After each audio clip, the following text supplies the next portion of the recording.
दोस्तों राधे राधे। दोस्तों गोपियों की कथा तो सभी ने सुनी होगी। गोपियों को सभी समझते थे कि अनपढ़ गंवार हैं और उन्होंने अपने घर बार छोड़कर कृष्ण के पीछे पागल रहती थी। ऐसा कुछ भी नहीं था। गोपियाँ सबसे ज़्यादा ज्ञानी थीं क्योंकि वो सारी गोपियाँ ऋषि मुनि का अवतार थीं। जब श्री कृष्ण भगवान द्वारकाधीश अवतरित होने वाले थे तो ब्रह्मा जी ने कहा कि सभी ऋषियों से, देवताओं से कि जाओ ब्रज में जो जिसका भी जन्म मिले जन्म ले लो और जाओ वहाँ पे जन्म लेके श्री कृष्ण की सेवा करो, भक्ति करो। तो सारे ऋषि मुनि ही गोपियाँ बन के आए थे क्योंकि दोस्तों परमात्मा तो पुल्लिंग होता है, परमात्मा होता है और आत्मा होती है, तो वो स्त्रीलिंग होता है। तो हम सब तो आत्मा है, परमात्मा तो पुल्लिंग है, तो हमारे सबके पति असली रूप में तो प्रभु ही हैं। लेकिन गोपियाँ इस शरीर से तो अपने पति के साथ रहती थी, लेकिन आत्मा से श्री कृष्ण के साथ रहती थी हर क्षण। जब श्री कृष्ण ने जन्म लिया, गोकुल में आ गए, तो उसी समय जो गोपी जिस भाव में रहती थी, जो उनको अपना बच्चा मानती थी, तो उनकी बगल में जैसे यशोदा माँ के बगल में लेटे थे बांसुरी और मयूर पंख के साथ, वैसे ही सब गोपियों को लगा था हमारे बगल में आकर श्री कृष्ण बांसुरी वाले और अवतरित हो गए हमारे लल्ला। और जो गोपियाँ उन्हें पति के रूप में मानती थी वो उनको वैसा ही भाव दिखता था। गोपियों में सारी नवदा भक्ति थी दोस्तों। तो जब उद्धव को ज्ञान था और प्रेम नहीं था, सिर्फ ज्ञान था, तो श्री कृष्ण ने सोचा ये हर क्षण मेरी सेवा करता है, मेरे साथ रहता है। और 3 बार श्री कृष्ण कपड़े चेंज करते थे, वो कपड़े फिर सारे उद्धव ही पहनते थे, बिल्कुल श्री कृष्ण जैसा रूप रहता था उनका। तो उन्होंने सोचा कि उद्धव को थोड़ा और सही किया जाए और प्रेम भक्ति भी दी जाए इसे। उन्होंने कहा हे उद्धव भैया, मेरी गोपियाँ मेरे विरह में रोती रहती है, खाती पीती नहीं है, बहुत ज़्यादा तड़फ रही हैं, कहीं वो मर ही ना जाए, तो जाकर उन्हें ज्ञान दे आओ। तो वो ज्ञान देने आए थे गोपियों को, और गोपियाँ भी समझ गई थी। गोपियाँ तो हर क्षण उनके साथ रहती थी, द्वारका में भी, मथुरा में, जहाँ भी कृष्ण रहते थे वहीं आत्मा रूपी। तो जब अंत में गोपियों ने ही ज्ञान दे दिया उद्धव को, तो उद्धव उनकी पैरों की धूल में लोटपोट हो गए, धूल से सने हुए श्री कृष्ण के पास गए थे। उद्धव सीधो है गयो सुन गोपन के बोल, ज्ञान बजावे डुगडुगी और प्रेम बजावे ढोल, 2.5 अक्षर प्रेम का जाने सो होए। तो दोस्तों इस तरह से गोपियाँ पढ़ी लिखी थीं, ऋषि मुनि थे इसलिए। तो जब 10वें स्कंद में गोपी श्री कृष्ण मिलन हुआ था, गोपियों का मिलन श्री रासलीला के लिए श्री कृष्ण ने बुलाया था बंसरी बजाकर। हर एक मुरली की आवाज़ में जैसे उन्होंने मुरली बजाई थी दोस्तों, तो सब पर हर गोपी का नाम उन्होंने बोला था। और सभी गोपियाँ जिस हालत में थीं, अपने बच्चे को सोते हुए, अपने पति को दरवाज़ा छोड़कर, और काजल होठों पे लगा लिया और होठों की लिपस्टिक आँखों पे लगा ली, इस तरह से चली गई। और श्री कृष्ण ने कहा था कि आओ सुंदरियों, इस तरह से बोले थे क्योंकि उन्हें उनका शरीर थोड़ी देखना था, वो तो उनकी आत्मा और परमात्मा का मिलन था। और आत्मा तो सुंदर होती है, आत्मा शुद्ध होती है, आत्मा में कोई गंदगी नहीं होती है, आत्मा तो अमर अजर अमर होती है। तो दोस्तों मैं आज 10वें स्कंद की गोपियों का मिलन की कथा सुनाने जा रही हूँ। श्री कृष्ण पूर्ण पुरुषोत्तम भगवान तथा स्वयं में पूर्णतः संतुष्ट रहते थे, परंतु शरद ऋतु के आगमन पर उनके मन में रासलीला की इच्छा होने लगी। रात्रि समय चमेली की सुगंध लेकर बहती मंद वायु ने उनके चित्त को मुग्ध कर लिया। रासलीला हेतु उन्होंने अपनी अंतरंगा शक्ति को इसकी व्यवस्था करने का निर्देश दिया। जब सामान्य लोग श्री कृष्ण और गोपियों के बीच इन प्रेम प्रसंगों को सुनते हैं तो सहज ही उनके मन में इस लीला की पवित्रता प्रश्न चिन्ह खड़ा हो जाता है।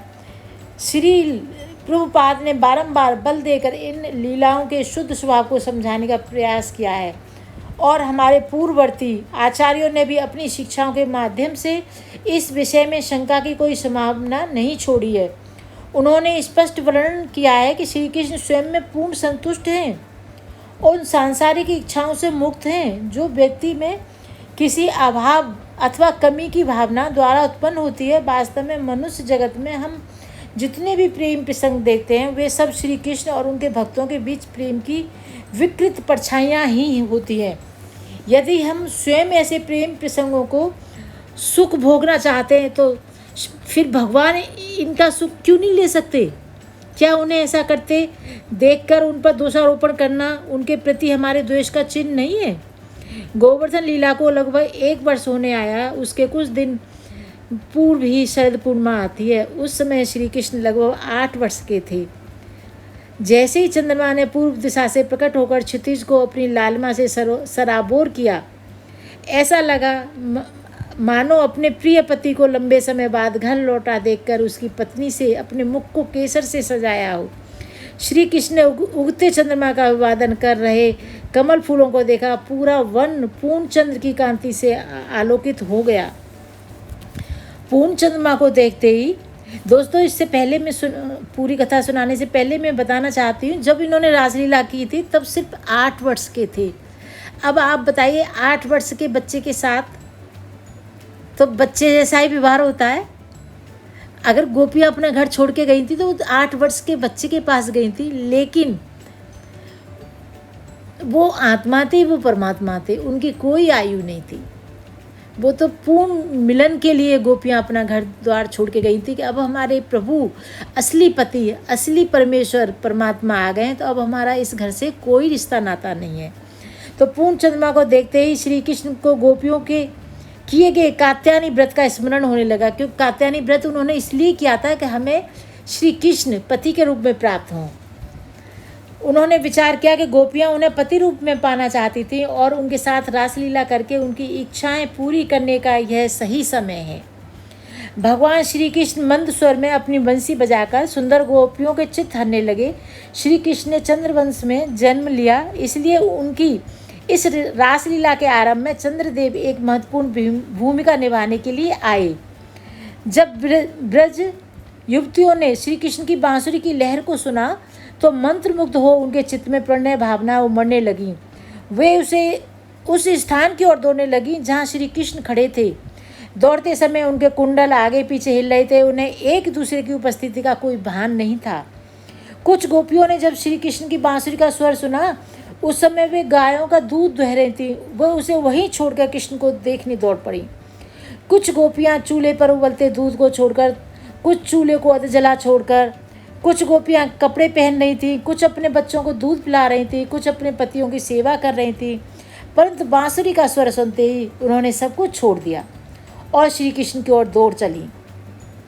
कुछ गोपियाँ भोजन कर रही थीं, कुछ स्नान, कुछ श्रृंगार, परंतु अपने इधर उधर बिखरे वस्त्रों, बालों तथा आभूषणों का विचार किए बिना भी अपने घर से निकल आई। उनके पतियों, पिताओं, भाइयों और अन्य संबंधियों ने उन्हें रोकने के भरसक प्रयत्न किए, परंतु श्री कृष्ण ने उनके हृदय को पूरी तरह चुरा लिया था। इसलिए उनको कहते हैं चित्त चोर, चीर चोर, माखन चोर, व्रती चोर। चुरा लिया था। उन्हें किसी भी कीमत का पर रोकना संभव नहीं था। कुछ गोपियां घर से बाहर नहीं निकल पाईं और घर पर ही अपनी आंखें बंद करके वे शुद्ध प्रेम बस श्री कृष्ण का चिंतन करने लगीं। श्रील विश्वनाथ चक्रवर्ती ठाकुर इसकी व्याख्या करते हुए लिखते हैं, श्रील रूप गोस्वामी उज्ज्वल नीलमणि में गोपियों के 2 वर्णों का वर्णन करते हैं। नित्य सिद्ध गोपी जो सदैव सिद्धावस्था में रहती हैं, साधना सिद्ध गोपी भक्ति योग के साधनों द्वारा सिद्धावस्था प्राप्त करने वाली। साधना सिद्ध गोपियों के भी 2 वर्ग हैं, एक विशेष वर्गीय गोपियाँ, दूसरी सामान्य। विशेष वर्गीय गोपियों के भी 2 विभाग हैं, श्रुतिचारी ऐसे वेद जो गोपियों का रूप लेकर आवे, और ऋषिचारी ऐसे ऋषि जो दंडकारण्य वन में भगवान राम से मिले और श्री कृष्ण लीला में गोपी बनकर आई। परंतु किसी भी दृष्टि से कोई भी गोपी साधारण मनुष्य नहीं थी। उनमें से कुछ देव कन्याएं और कुछ नित्य सिद्ध गोपियों की विस्तार थीं। 10वें स्कंद की अपनी टीका में श्रील कवि करणपूर लिखते हैं कि साधना सिद्ध गोपियाँ नित्य सिद्ध गोपियों का संग करके पूर्णतः शुद्ध हो गईं। यद्यपि वे अपने गोपपतियों के साथ रहती थी, परंतु योग माया की शक्ति से वे अपने शुद्ध आध्यात्मिक शरीर में रहते हुए पूरी तरह उनके शारीरिक संपर्क से अछूती रहीं। श्री कृष्ण के बांसुरी बजाते ही गोपियाँ दौड़कर उनके पास आ गईं। हालांकि उनके पतियों ने हाथों में लाठी लेकर उन्हें रोकने के प्रयास भी किए थे, परंतु कुछ गोपियाँ नित्य सिद्ध गोपियों के संग से वंचित रहने के कारण पूर्णतः पवित्र नहीं हो पाई थी और अपने पतियों के साथ संभोग द्वारा उन्हें बच्चों का जन्म दिया। निसंदेह भविष्य में शुद्ध होकर उन्हें भी आध्यात्मिक देह प्राप्त हो गई थी, परंतु अभी योग माया श्री कृष्ण से मिलने में उनकी सहायता नहीं कर सके। कृष्ण से विरह की प्रचंड अग्नि में इनके शेष बचे सारे कर्म भस्मीभूत हो गए। श्री कृष्ण पर चिंतन करने के लिए स्वरूप भगवान स्वयं इनके समक्ष प्रकट हुए, जिससे वे अपने अंतःकरण में उनका आलिंगन कर सके। इस दिव्य आनंद ने उनके सब भौतिक पुण्यों को नष्ट कर दिया। आचार्यों की टीकाओं का यही सार है। हम जिस स्तर तक भक्ति में प्रगति करते हैं, हमारे शरीर में आध्यात्मिकता बढ़ती जाती है और भौतिकता घटती जाती है। जब कोई व्यक्ति भगवत प्रेम विकसित कर लेता है तो उसके शरीर में से भौतिकता के कारण लक्षण अप्रकट होने लगते हैं और वह पूर्णतः आध्यात्मिक बन जाता है। परंतु फिर प्रश्न यह उठता है कि ऐसों पर भक्तों पर शरीर भी मरता है। हाँ, नास्तिकों की मिथ्या धारणाओं को विचलित न करते हुए भक्ति की गोपनीयता को बनाए रखने के लिए भगवान अपनी महामाया द्वारा भौतिक शरीर को नष्ट कर देते हैं। जिन गोपियों को कमरे में बंद करके श्री कृष्ण के पास जाने से रोका गया था, उन्होंने अपने शरीर त्याग दिए थे। इससे दो दृष्टि से समझा जा सकता है कि एक तो उन्होंने वास्तव में अपने शरीर त्याग दिए, दूसरा यह कि उन्होंने अपने अस्तित्व के भौतिक भाग को त्याग दिया और अपने आध्यात्मिक रूप में बनी रहीं। जब गोपियाँ श्री कृष्ण के सामने आईं तो श्री कृष्ण ने औपचारिक रूप से उनका स्वागत करते हुए ऐसी बातें कही कि गोपियाँ भ्रमित हो गईं। हे गोपियों, तुम्हारा स्वागत है। तुम्हें प्रसन्न करने के लिए मैं क्या कर सकता हूँ? क्या ब्रज में सब कुशल तो है ना? कृपया यहाँ आने का कारण तो बताओ। क्यों आई हो रात को? गोपियाँ श्री कृष्ण का आलिंगन, चुम्बन तथा उनके साथ नृत्य करने आईं। गोपियाँ श्री कृष्ण की रूखी सूखी बातें सुनकर निराश हो गईं, परंतु बाहर से वे मुस्कुरा रही थीं। गोपियों को हतोत्साहित करते हुए श्री कृष्ण ने कहा, इतनी देर रात जंगल में आना बहुत खतरनाक है। चारों ओर भयानक पशु घूम रहे हैं, इसलिए मेरा कहा मानो, तुम सब लौट जाओ। किसी स्त्री के लिए इस समय अकेले बाहर आना उचित नहीं है। यह सुनकर भी गोपियां मुस्कुराती रहीं। श्री कृष्ण ने आगे कहा, तुम्हें घर से नदारद देखकर तुम्हारी माताएं, पिता, पुत्र, भाई और पति निश्चित ही तुम्हें खोज रहे होंगे। अकारण ही तुम्हें अपने परिजनों को कष्ट नहीं देना चाहिए। श्री कृष्ण के उपदेश सुनकर गोपियां थोड़ी उद्विग्न और क्रोधित हो गई। श्री कृष्ण को देखने की बजाय वे आंखें घुमाकर वृंदावन की सुंदरता को देखने लगी। उनकी चुप्पी देखकर श्री कृष्ण फिर से बोले, अब तुमने सुंदर फूलों से भरी वृंदावन की सुंदरता और चांदनी रात को देख लिया है, तो अब तुम्हें घर लौट जाना चाहिए। हे सतियों, देर ना करो, घर जाकर अपने पतियों की सेवा करो, रोते हुए बच्चों को दूध पिलाओ। या कहीं ऐसा तो नहीं कि तुम मेरे प्रति अपने उत्कृष्ट प्रेम यहाँ आई हो और इसमें कुछ अनुचित भी नहीं है, क्योंकि प्रत्येक प्राणी में आकर्षण सहज ही है, परंतु फिर भी स्त्री का सबसे पहला धर्म पति तथा परिवार की सेवा है। अगले जीवन में अच्छी गति प्राप्त करने की इच्छुक स्त्रियों को कभी ऐसे पति का त्याग नहीं करना चाहिए जो धर्म से घिरा ना हो। फिर चाहे ऐसा पति घृणित, दुर्भागा, वृद्ध, मंदबुद्धि, रोगी अथवा निर्धन ही क्यों ना हो। संभ्रांत परिवार की किसी भी स्त्री को दूसरे पुरुष के साथ संबंध रखना सदैव निंदनीय है। इससे उसका परलोक और ख्याति नष्ट हो जाती है तथा वे समस्याओं में एवं भय को आमंत्रित करती हैं। हे गोपियों, मेरे विषय में श्रवण और कीर्तन करने में, श्री विग्रह की पूजा करने तथा मेरा चिंतन करने से मेरे प्रति दिव्य प्रेम विकसित होता है। मात्र शारीरिक निकटता से इस फल को प्राप्त नहीं किया जा सकता। मेरे निकट आकर मेरे संग करने की आवश्यकता नहीं है, घर लौट जाओ। हतोत्साहित करते इन वचनों को सुनकर गोपियां निराश हो गईं। उनकी आशाएं विफल हो गईं और मन में भयानक चिंताएं उठने लगीं। सिर नीचे झुकाकर वे गहरी सांसें लेने लगीं, जिससे उनके होंठ सूख गए। भ्रमित हो वे अपने पैरों के अंगूठे से धरती को खरोचने लगीं। उनके आंसू आंखों में लगे काजल को धोकर केसर लगे उनके स्तनों को भीगते हुए नीचे गिरने लगे। अपने दुख के बोझ को उठाए वे निशब्द खड़ी रहीं। उनके हृदय गहराई तक टूट चुके थे। यद्यपि श्री कृष्ण उन्हें अत्यंत प्रिय थे, उनके लिए अपना सर्वस्व बलिदान कर दिया था, फिर भी श्री कृष्ण उनके प्रति उदासीन थे। परंतु इस पर भी गोपियों के प्रेम में कोई कमी नहीं आई। यद्यपि उनके मन में श्री कृष्ण पर क्रोध करने की इच्छा थी, परंतु उन्होंने उनकी बातों का कोई प्रतिरोध नहीं किया। अपने आंसुओं को पोंछते हुए अंततः गोपियों ने अवरुद्ध वाणी में कहा, हे सर्वशक्तिमान, यद्यपि आप पूरी तरह स्वतंत्र हैं, फिर भी आपको हम शरणागत अबलाओं में से ऐसे क्रूर शब्द नहीं कहने चाहिए। कृपया हमारा तिरस्कार ना करें। हमने अपने आपके चरण कमलों की सेवा के लिए समस्त भौतिक सुखों को तिलांजलि दे दी है।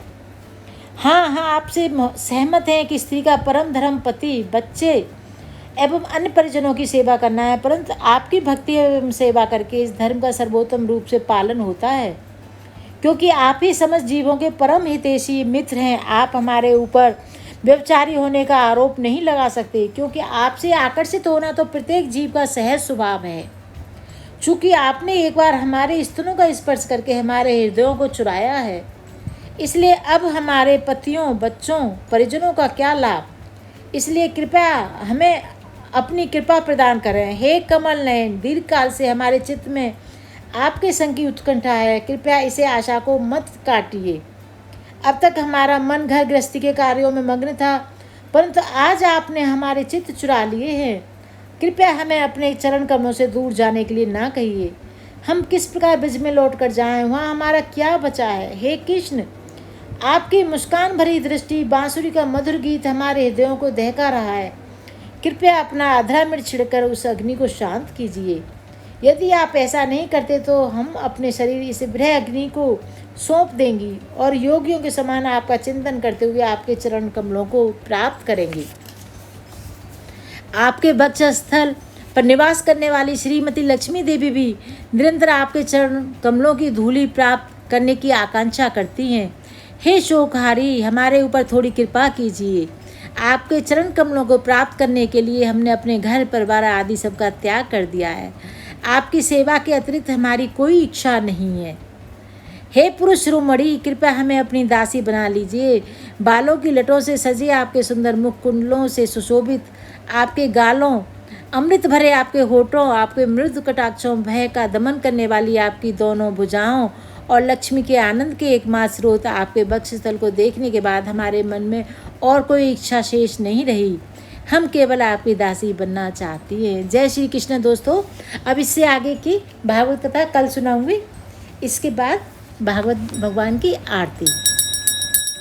आरती अति पावन पुराण की, धर्म भक्ति भी ज्ञान खाने की, महापुराण भागवत निर्मल, सुख मुख विगलित निगम कलप फल, परमानंद सुधारस मैं गल लीला, रति रस रस दान की, आरती अति पावन पुराण की, कलमल मथन ताप निवारिण, जन्म मृत्यु में बभु हारिण, सेवति सतति सकल सुख कारिण, आरती अति पावन पुराण की, विषय विलासी विमोह विनाशिनी, विमल विराग विवेक विकासिनी, भगवत तत्व रहस्यमय प्रकाशिनी, परम ज्योति परमात्म ज्ञान की, परम ज्योति परमात्म ज्ञान की, सुमहोषधि हरि चरित गान की, आरती अति पावन पुराण की, परम ज्योति परमात्म ज्ञान, परमहंस मुनि मन उल्लासिनी, रसिक हृदय रस रस विलासिनी, भक्ति मुक्ति रति प्रेम सुदासिनी, कथा अकिंचन प्रिय सुजान की, आरती अति पावन पुराण की। जय श्री राधे राधे। दोस्तों, तो दोस्तों जो भी पहली बार आए हैं मेरे चैनल को सब्सक्राइब करें। अब मैं डेली गीता और भागवत कथा ये सब आपके लिए शेयर करूँगी। श्राद्ध पक्ष के दिन चल रहे हैं, तो इसमें ये भागवत कथा और गीता का पाठ करना अपने पितरों को तृप्त करना होता है। तो तृप्त करने के लिए ये गीता पाठ, ये जो हमारे 16 दिन आए, ये हमें पवित्र करने के लिए, हमारे पूर्वजों को तृप्त करने के लिए, संतुष्ट करने के लिए, हमारे सभी काम बनाने के लिए, शादी विवाह, बच्चे बाल बच्चे सब सुखी समृद्धि लाने के लिए आते हैं। तो जय श्री कृष्ण दोस्तों, राधे राधे।